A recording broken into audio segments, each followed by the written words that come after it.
Tudo começou com uma nuvem, mas não qualquer nuvem. Uma nuvem pequena do tamanho da mão de um homem, surgindo do mar durante um tempo de seca e desespero.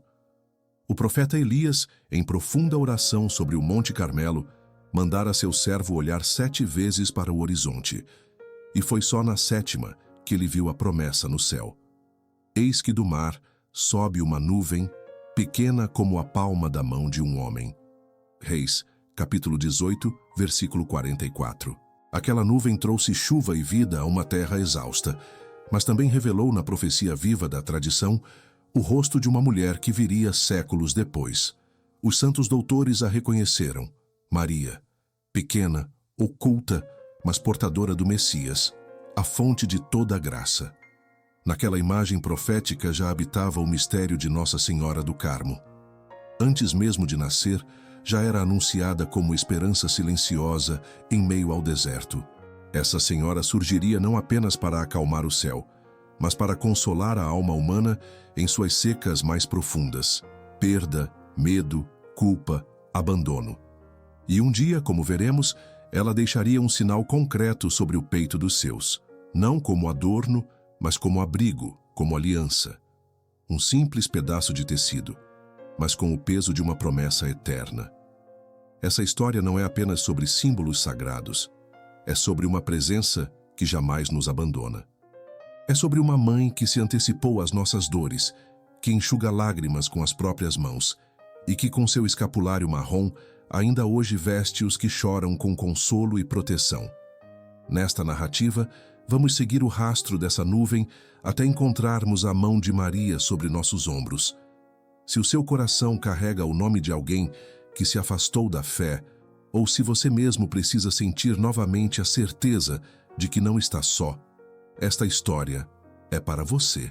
Porque quando Maria estende seu manto, nenhuma tempestade é definitiva. E o livramento prometido não falha.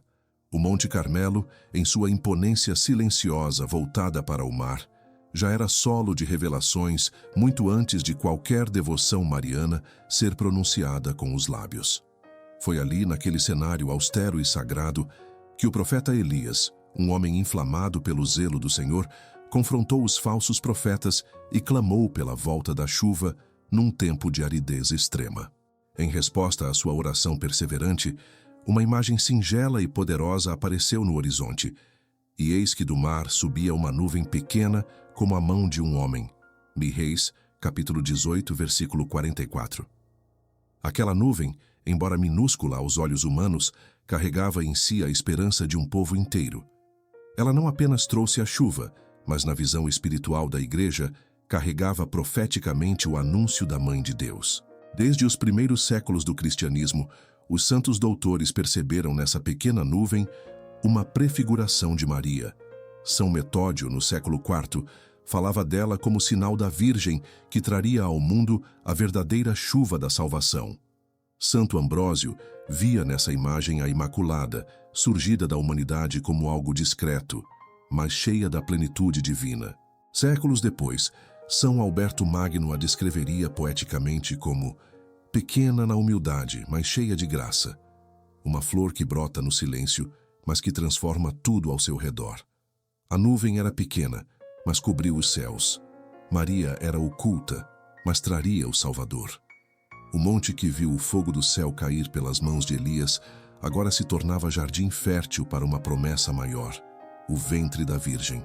O nome Carmelo, em hebraico, significa jardim fértil, e nunca esse significado foi tão pleno quanto na realização dessa profecia.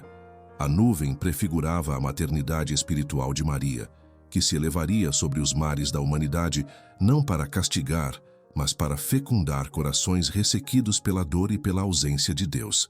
Não era apenas uma figura do passado, mas um sussurro divino para as almas do futuro. O povo simples, os teólogos, os monges, todos compreenderam ao longo dos séculos que naquela nuvem estava a imagem de uma mulher que vestiria a humildade como veste e cobriria os filhos da terra com seu manto de misericórdia. No Carmelo, portanto, a história de Maria não começa com um berço, mas com um céu fechado e uma oração persistente. Ali, no silêncio entre as pedras e o vento, Deus já falava de sua mãe. Antes que houvesse qualquer imagem, antes que uma criança fosse consagrada, antes mesmo que Maria dissesse seu sim, o céu já apontava para ela.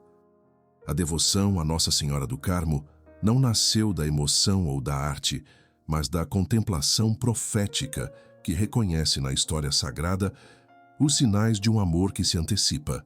É nesse mesmo monte, diante do invisível tornado visível, que cada devoto de Maria começa a compreender que a Mãe de Deus não veio ao mundo de forma aleatória, mas como resposta ao clamor humano. Como aquela nuvem, Maria continua a se elevar suavemente sobre os mares das nossas tribulações.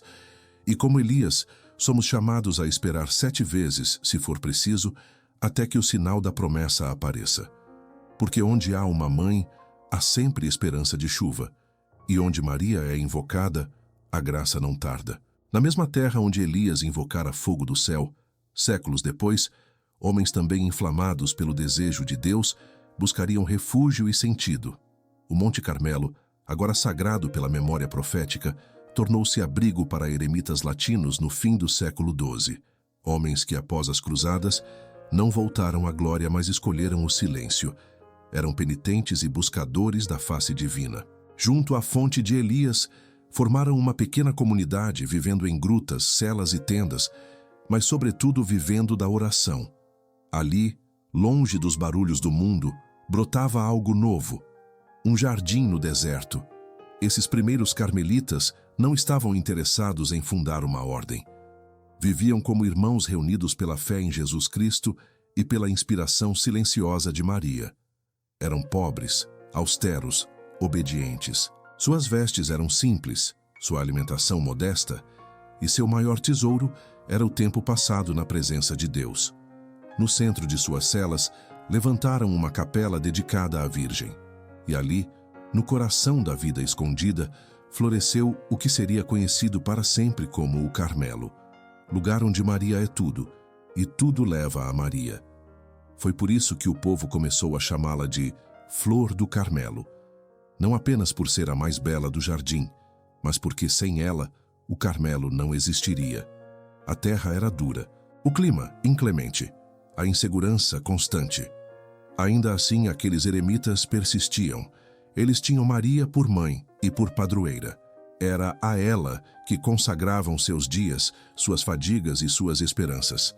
Cada manhã nascia com o canto de louvor à Mãe de Deus, e cada noite se encerrava sob sua proteção. A espiritualidade carmelita, desde o início, foi marcada por essa união íntima com Maria, não como ornamento devocional, mas como caminho de santidade. Não se tratava apenas de admirar a Mãe do Senhor, mas de moldar a vida segundo suas virtudes: silêncio, pureza, humildade, fortaleza. O Carmelo floresceu porque foi um jardim cultivado sob o olhar da Virgem. No início do século XIII, o patriarca de Jerusalém, São Alberto, deu-lhes uma regra de vida, um caminho concreto para ordenar aquela chama interior. Chamaram-se então Irmãos da Bem-aventurada Virgem Maria do Monte Carmelo. Não havia separação entre sua identidade e Maria. Eles não eram apenas monges, eram filhos. Sua missão não era apenas orar, era viver como quem pertence a uma mãe celeste. E em tempos onde o medo e a perseguição cresciam, essa consagração à Mãe do Céu se tornava escudo e fortaleza. Não por acaso, séculos depois, o cardeal Piazza afirmaria: o Carmo existe para Maria, e Maria é tudo para o Carmelo, na sua origem e na sua história, na sua vida de lutas e triunfos, na sua vida interior e espiritual. Essas palavras não são apenas bonitas, são verdadeiras, porque o Carmelo não nasceu como projeto humano, mas como resposta a um chamado de amor. E é esse mesmo chamado que, ainda hoje, ressoa no coração dos que buscam uma vida mais alta. No silêncio do Carmelo, Deus plantou uma flor, e essa flor era Maria. O silêncio sagrado do Monte Carmelo, que durante anos acolheu orações e lágrimas ocultas, foi subitamente interrompido pela violência da história. As guerras, os conflitos e o avanço muçulmano tornaram insustentável a permanência dos eremitas naquela terra consagrada. Não era apenas uma perda de território, era o desenraizamento de uma vida inteira entregue à contemplação. O monte que os acolhera agora se tornava impraticável. A comunidade carmelita, em obediência à sobrevivência, foi forçada a abandonar seu lar. Mas eles partiram com a fé intacta e com Maria no coração. Atravessaram mares, enfrentaram o frio do desconhecido e o peso da rejeição. Chegaram à Europa como forasteiros, monges orientais em terras ocidentais. Levaram consigo quase nada, mas traziam o essencial, a regra de São Alberto e a certeza de que a Mãe do Carmelo caminhava com eles. Em um tempo em que a Igreja Ocidental não compreendia plenamente seu modo de vida, os carmelitas encontraram portas fechadas, suspeitas e ameaças de supressão. Eram vistos como anacronismos num mundo em mutação. Mas mesmo em meio ao desprezo, não perderam a esperança. Para cada olhar hostil havia uma prece a Maria. Para cada desânimo, um apelo silencioso. Flor do Carmelo, não nos deixes sem tua sombra. Foi nesse contexto de humilhação e exílio que o vínculo dos carmelitas com a Virgem Maria se intensificou de modo irreversível. Já não era apenas uma devoção piedosa, mas uma aliança de sobrevivência. A ordem, prestes a ser esmagada pelas circunstâncias, foi sustentada por uma confiança cega na intercessão de Maria. Como outrora Elias no Carmelo, eles olharam para o céu em busca de um sinal, e a mãe respondeu, não apenas com promessas invisíveis, mas com intervenções concretas que restaurariam a identidade e o ânimo daqueles filhos perseguidos. Foi nesse deserto da rejeição que nasceu a força indomável da espiritualidade carmelita no Ocidente. A dor do exílio tornou-se fermento de fidelidade. A dispersão geográfica gerou uma expansão missionária. Aquilo que parecia ruína transformou-se em fundamento, e o que sustentou os carmelitas não foi estratégia, mas fé. Eles sabiam que, mesmo sem teto fixo, eram filhos de uma rainha. Mesmo sem altar de pedra, tinham sobre si o manto invisível da mãe. A terra firme do Carmelo fora perdida, mas a rocha verdadeira era Maria. Cada convento fundado depois daquele êxodo trazia consigo a memória do Monte Sagrado e a confiança de que Maria reconstruiria o que os homens queriam destruir. Na lógica divina, o exílio foi a estrada para o florescimento. E ali, no chão duro da incompreensão, os carmelitas aprenderam uma lição que até hoje consola os corações aflitos. Quando tudo se perde, mas se conserva Maria, tudo pode recomeçar. Simão era ainda menino quando seu coração foi tocado por um desejo que não se pode explicar com palavras. Enquanto outras crianças corriam pelos campos da Inglaterra, ele buscava solidão para rezar. Chamava-se Simão Stock, nome herdado de sua vida austera, pois se dizia que vivera por anos em um tronco oco de carvalho, entregue à penitência e à contemplação. Desde jovem, escolhera o caminho estreito da oração. Era um homem do silêncio e da confiança, um solitário que falava mais com o céu do que com os homens. Quando conheceu os carmelitas vindos da Terra Santa, sua alma encontrou morada. A regra de Maria ressoava em seu coração como música já conhecida. Quando a ordem carmelita começou a desmoronar sob as pressões do Ocidente, foi a ele que os irmãos escolheram como prior geral, não porque buscasse cargos ou lideranças, mas porque sua santidade era visível. Era ele que se colocava de joelhos quando as forças humanas se esgotavam. Era ele que, diante das perseguições e dos riscos de extinção da ordem, voltou-se à única que nunca abandona, Maria. Não com discursos ou planejamentos, mas com lágrimas e orações. E foi rezando em agonia que certa madrugada ele suplicou um sinal, uma resposta, uma prova de que a ordem era querida por Deus e protegida pela mãe. Foi então que o céu se abriu. Maria apareceu cercada de luz, acompanhada por anjos trazendo nas mãos um sinal inesperado, o escapulário. E com ternura de mãe, dirigiu-se a ele como a um filho. Recebe, filho amado, este escapulário da tua ordem, como sinal distintivo meu e marca do privilégio que obtive para ti e para os filhos do Carmelo. Quem morrer revestido com ele não padecerá do fogo eterno. Este é um sinal de salvação, defesa nos perigos, aliança de paz e um penhor da minha proteção para sempre. A promessa não era só para ele, mas para todos os que amassem Maria e confiassem como ele confiou. Naquela madrugada de julho do ano de 1251, a história da espiritualidade cristã foi selada com um pedaço de tecido e uma palavra de salvação. O escapulário, antes parte do hábito dos monges, tornou-se agora presente celestial, canal de graça, abraço de mãe. O que para muitos era apenas símbolo, para Simão foi resposta. Sua súplica fora ouvida, e a ordem carmelita, que tremia diante da extinção, foi restaurada por um gesto de Maria. Simão Stock não ficou conhecido por milagres pessoais, nem por feitos extraordinários. Seu milagre foi confiar. Seu legado foi ensinar aos filhos de Maria que quando se tem fé e se clama com verdade, a mãe responde. Sua vida tornou-se testemunho do que significa orar até as lágrimas e confiar até o fim. E para cada alma que hoje, como ele, se encontra cercada por dificuldades, sua história ecoa com força. Quando o mundo não te escuta, clama àquela que escuta tudo. Quando te faltarem forças, pede um sinal. Porque Maria continua estendendo suas mãos, e nelas ainda traz o escapulário, aquele mesmo que deu a Simão. E continua dizendo, este é o sinal da minha aliança com os teus. Na madrugada do dia 16 de julho do ano de 1251, o mundo dormia sem saber que o céu estava em movimento. Enquanto muitos se recolhiam em suas casas, um ancião dobrava os joelhos em súplica ardente. São Simão Stock, tomado por angústia, sentia sobre os ombros o peso de uma ordem ameaçada, humilhada e incompreendida. Suas palavras não eram formais, eram lamentos de um filho que implora à mãe o impossível.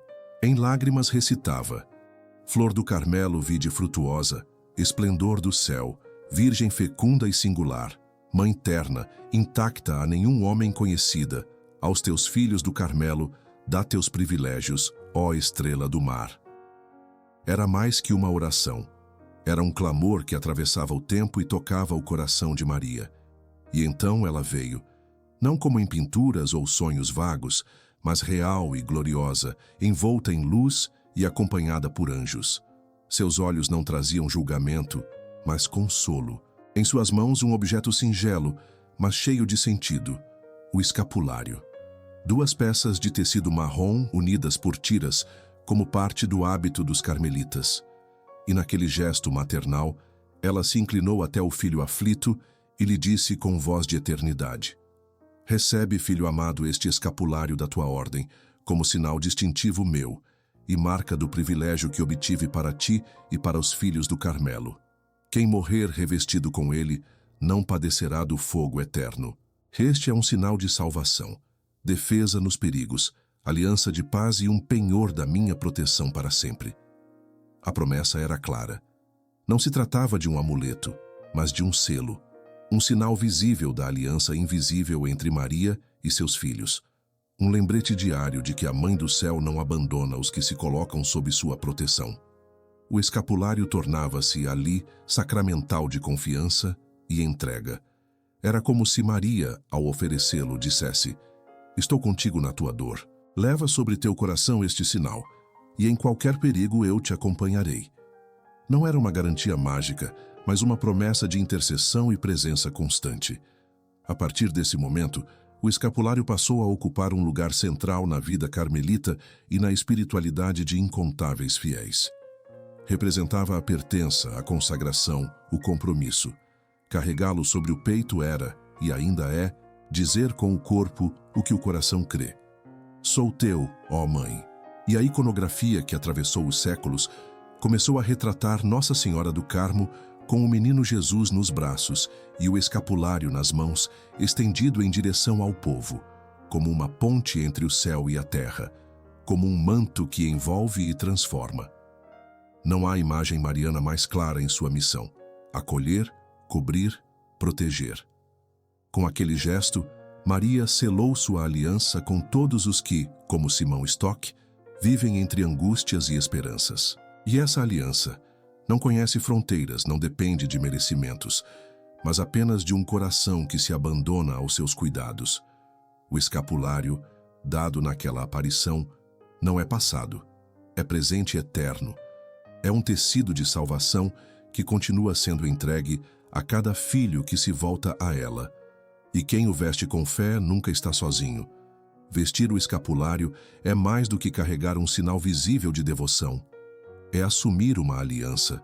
É como se a própria Virgem dissesse, ao envolver nossos ombros com aquelas fitas de tecido marrom: eu te visto com Cristo, eu te ensino a viver como Ele.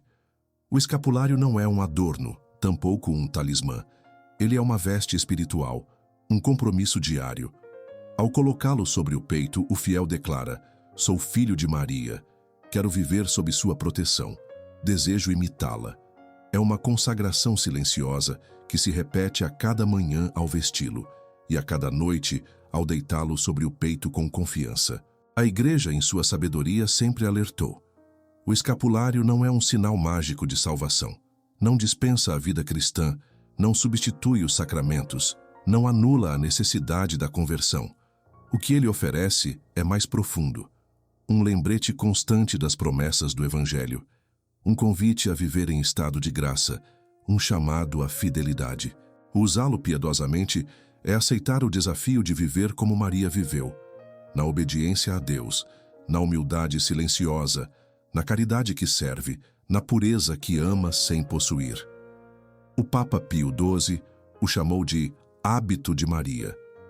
E um hábito não é apenas algo que se veste, mas algo que se torna parte da vida. O escapulário é o símbolo visível de uma pertença espiritual. Representa o desejo de se deixar moldar pelas mãos da mãe, como Jesus foi formado em seu ventre. Assim como ela teceu com carinho a túnica do filho, deseja agora revestir-nos de Cristo. Romanos capítulo 13, versículo 14. É um convite diário à transformação, uma recordação constante de que a santidade começa nos detalhes. Ele não é imposição, mas abraço. Não é obrigação, mas resposta. É o sinal de que pertencemos a uma família maior, a família do Carmelo, e que nessa família ninguém caminha sozinho. São João Paulo II, que usou o escapulário desde a juventude, dizia: duas são as verdades evocadas pelo escapulário. De um lado, a constante proteção da Santíssima Virgem. De outro, a consciência de que a devoção a ela deve tornar-se um hábito de vida. Em outras palavras, não basta portar o sinal no corpo, é preciso deixá-lo penetrar a alma. Ser de Maria não é apenas se cobrir com seu tecido, mas se deixar guiar por sua mão, seguir seu exemplo, partilhar sua missão. É permitir que o coração seja transformado por aquele amor maternal que nos conduz sempre a Cristo. O escapulário é, portanto, um sacramental que nos aponta para o essencial. Ele nos lembra que somos frágeis, mas não desamparados, que somos pecadores, mas desejamos a graça, que estamos em luta, mas com a certeza de não estarmos sozinhos. Quando colocado com fé, ele transforma o ordinário em sagrado. Cada vez que tocamos aquela fita simples, recordamos que pertencemos a uma história de salvação, que começou no Carmelo, atravessou os séculos e agora repousa sobre nossos ombros. E é essa presença diária que nos fortalece a cada passo. Há promessas que ultrapassam o tempo e tocam o mistério da eternidade. Uma delas, que brotou da espiritualidade carmelita, foi o que a tradição chamou de privilégio sabatino. Uma esperança serena, fundada no amor materno de Maria e acolhida com fé pelo coração da Igreja. Segundo uma antiga revelação feita ao Papa João, o 22º no século XIV, a Virgem Santíssima prometeu libertar do purgatório, no primeiro sábado após a morte, aqueles que tivessem vivido com devoção o uso do escapulário, guardado a castidade segundo seu estado de vida e mantido uma vida de oração e entrega. Era mais uma forma da mãe dizer: eu não os abandonarei nem mesmo depois da travessia final. Essa promessa não é um atalho fácil à salvação, mas uma extensão de misericórdia para os que buscaram viver em comunhão com Deus sob o manto da Virgem. O sábado, dia que a Igreja sempre consagrou a Maria, torna-se nessa tradição piedosa um tempo privilegiado de libertação e consolo, como se ao entardecer do 7º dia a mãe do Carmelo descesse ao purgatório para buscar seus filhos, conduzindo-os ao repouso eterno. O escapulário, assim, não é apenas sinal de proteção na vida presente, mas também uma âncora de esperança na hora do juízo.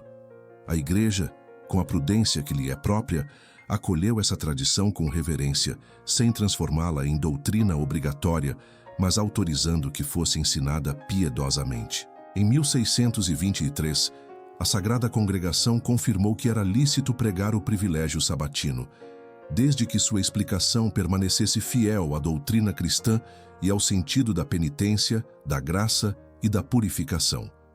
A promessa, portanto, não se baseia em fórmulas mágicas, mas na confiança profunda no amor maternal de Maria e na dignidade da vida que cada fiel oferece a Deus. Quantas vezes, diante da morte de alguém querido, ficamos na dúvida, no medo, na aflição do que virá depois. Mas o escapulário nos oferece uma palavra de esperança.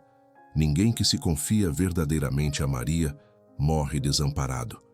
Ela intercede, ampara e, se necessário for, desce até o vale do sofrimento para conduzir ao céu aquele que se revestiu de seu amor. É a mãe que busca o filho onde quer que ele esteja, mesmo que precise atravessar o limiar do purgatório para alcançá-lo. Essa promessa toca não só a alma de quem parte, mas também consola os que ficam.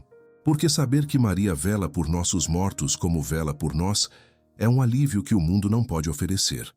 Ela, que permaneceu aos pés da cruz, não se ausenta na hora da despedida.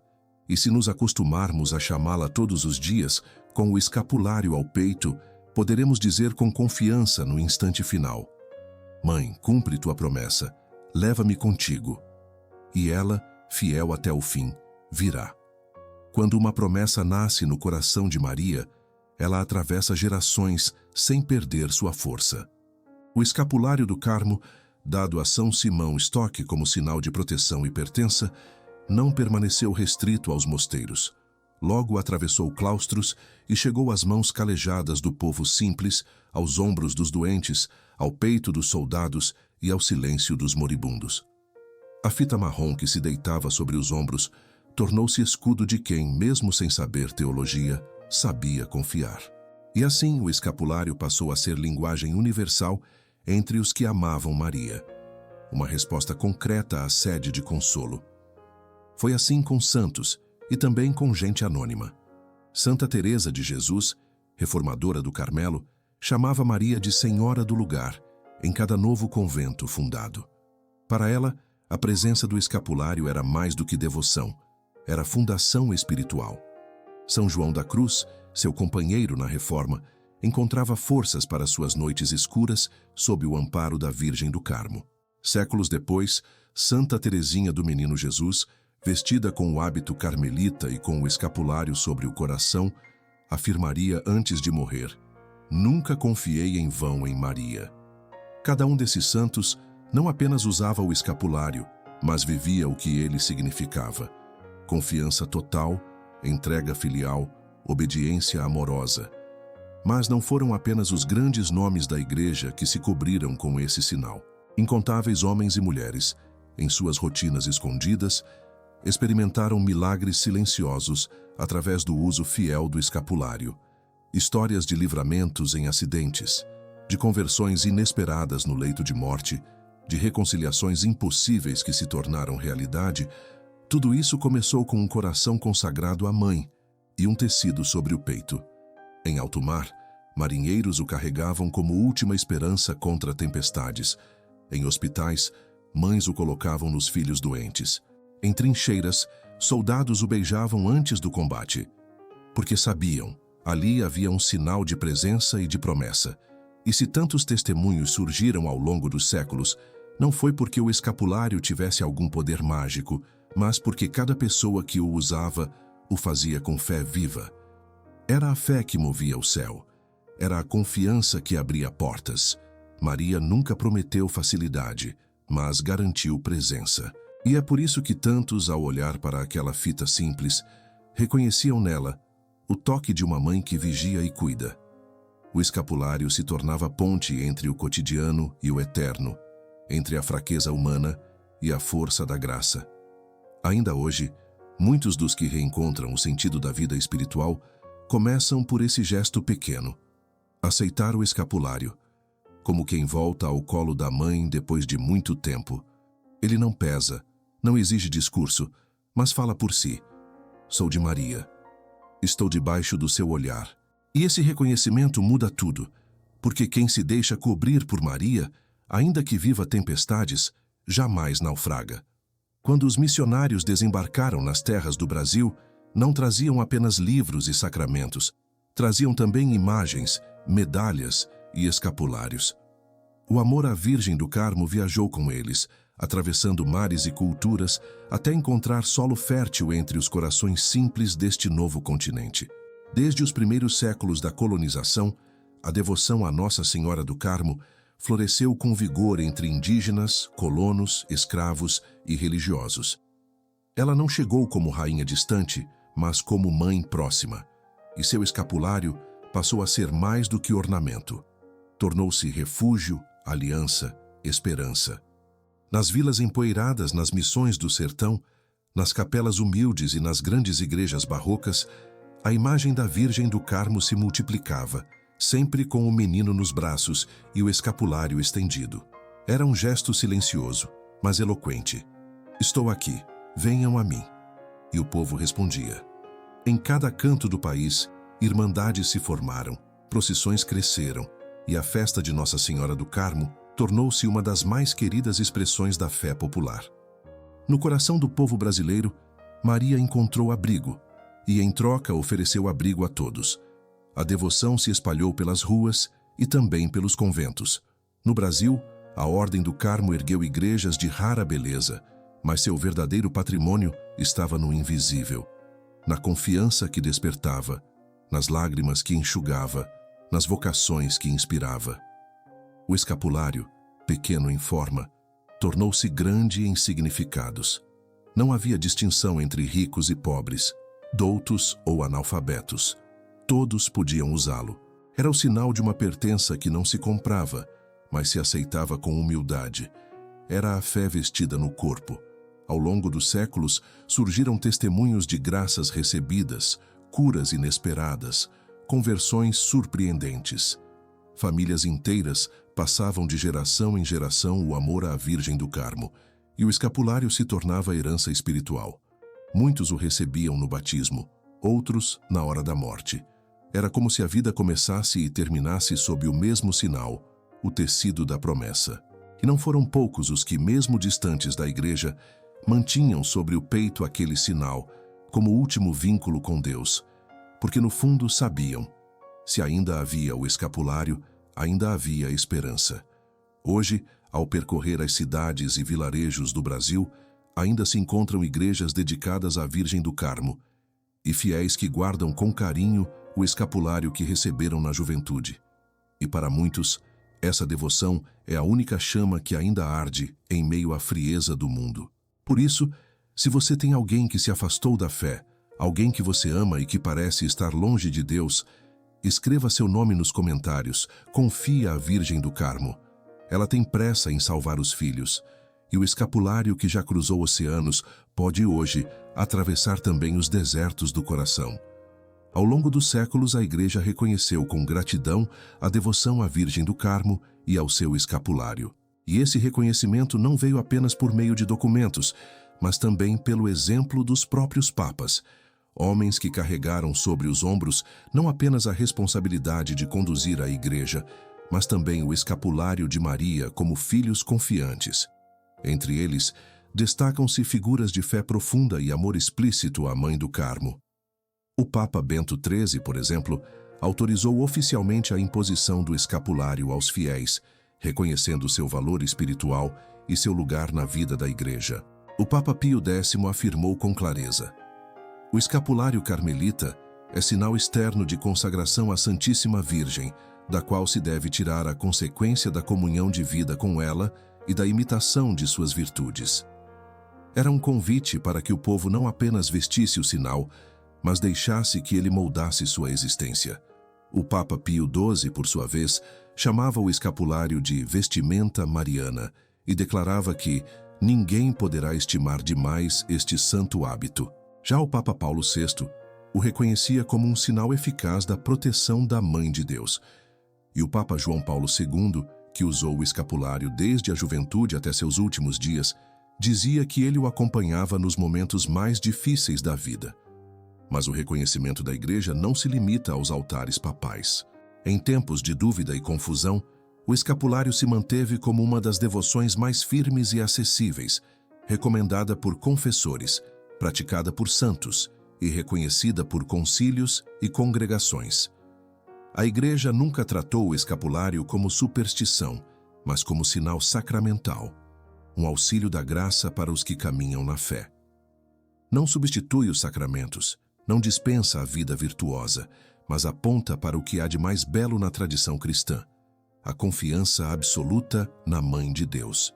O Concílio Vaticano II, ainda que não tenha tratado diretamente do escapulário, renovou o apelo à centralidade de Maria na vida do fiel, destacando que ela é para a Igreja modelo de fé, caridade e perfeita união com Cristo. Lumen Gentium, capítulo 8, versículo 63.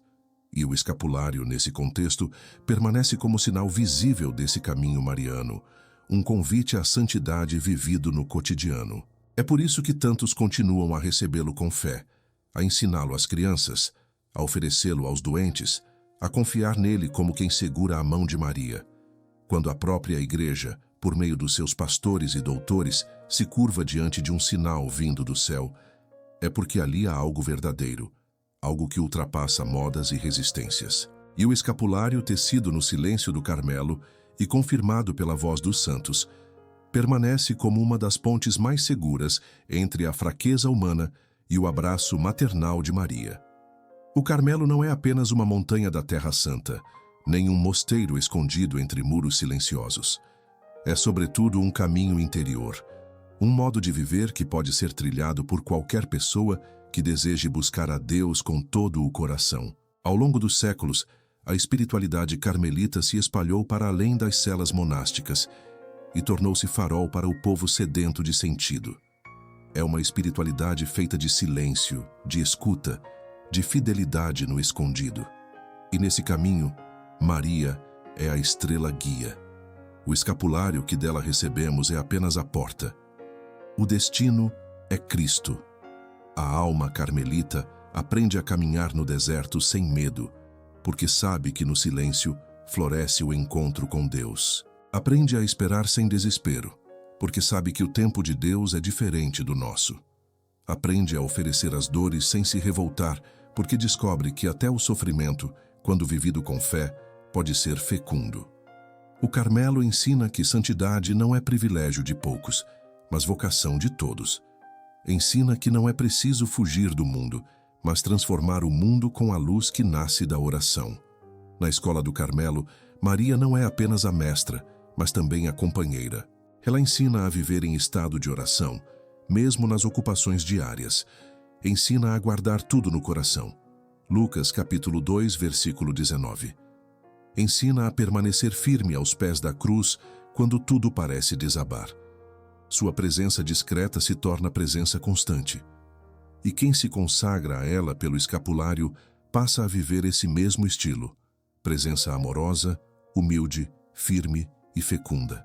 Porque o verdadeiro carmelita, mesmo que nunca tenha entrado num convento, é aquele que aprendeu a viver com o coração ancorado em Deus e coberto pelo manto da Mãe. Por isso, mais do que uma devoção, a espiritualidade do Carmelo é uma proposta de vida. É um chamado à profundidade em meio à superficialidade, um convite à escuta em meio ao barulho, uma resposta ao vazio com a presença de Deus. E tudo isso começa com um gesto simples, aceitar o escapulário e deixar-se guiar. O Carmelo não exige grandezas, mas oferece grandeza de alma. E quem entra nesse caminho, mesmo com passos pequenos, descobre que a montanha é alta, sim, mas que há uma mãe que nos leva pela mão. E talvez seja isso que o mundo mais precise hoje, de pessoas que, mesmo cansadas, escolham o silêncio da fé, que mesmo feridas, escolham o amor, que mesmo sem entender tudo, escolham confiar, porque a promessa feita no Monte Carmelo continua viva. E Maria, que estendeu seu escapulário a um homem em desespero, continua estendendo sua mão a cada um de nós. Basta acolher. Talvez você nunca tenha pisado no Monte Carmelo. Talvez jamais tenha ouvido o som do silêncio dentro de um convento carmelita. Mas, se hoje sua alma se encontra em meio a secas espirituais, se o seu coração está cansado, aflito, ou se você reza por alguém que se afastou da fé, então, esta história é sua. Porque Maria continua subindo montes por nós. E o escapulário que ela entregou não é um pedaço de pano antigo. É um abraço que atravessa os séculos, alcança feridas abertas e diz, com voz de mãe, estou contigo. Em tempos de dúvida, o escapulário é certeza. Em tempos de medo, é consolo. Em tempos de frieza, é fogo oculto que aquece a alma. Cada vez que o colocamos com fé, lembramos que há um lugar onde somos esperados, um colo que não rejeita, um amor que não falha. Porque, como disse o Senhor, acaso pode uma mulher esquecer-se do filho que ainda mama, de sorte que não se compadeça do filho do seu ventre? Mas ainda que esta viesse a se esquecer dele, eu, todavia, não me esquecerei de ti. Isaías capítulo 49, versículo 15. Você pode estar distante, pode ter falhado, pode carregar pecados, decepções, culpas antigas, mas nada disso impede que Maria te cubra com seu manto hoje. Nada disso é obstáculo para que você volte. O escapulário é para os pequenos, para os fracos, para os que querem recomeçar. E essa é a promessa do Carmo. Não importa onde você esteja, se você se voltar a ela, Maria te encontrará. Por isso, receba este convite como quem recebe um dom. Consagre-se a Nossa Senhora do Carmo. Receba o escapulário com fé. Volte à confissão, à Eucaristia, à oração do coração. Ensine seus filhos, seus netos, seus amigos. Reze por aqueles que se afastaram da fé. Escreva aqui nos comentários o nome de quem você quer entregar ao cuidado de Maria. Esta é uma missão de amor, e ela está pronta para acolher cada nome, cada pedido, cada alma. E se esta história tocou você, compartilhe com alguém que esteja precisando de consolo. Curta, inscreva-se e ajude a espalhar essa promessa que o céu mesmo nos deu, porque há muitos corações esperando por um sinal, e talvez por meio de você, Nossa Senhora do Carmo consiga alcançá-los. Afinal, ainda hoje, quando o céu quer falar de esperança, ele envia uma pequena nuvem, do tamanho da mão de um homem, e nela sempre está Maria.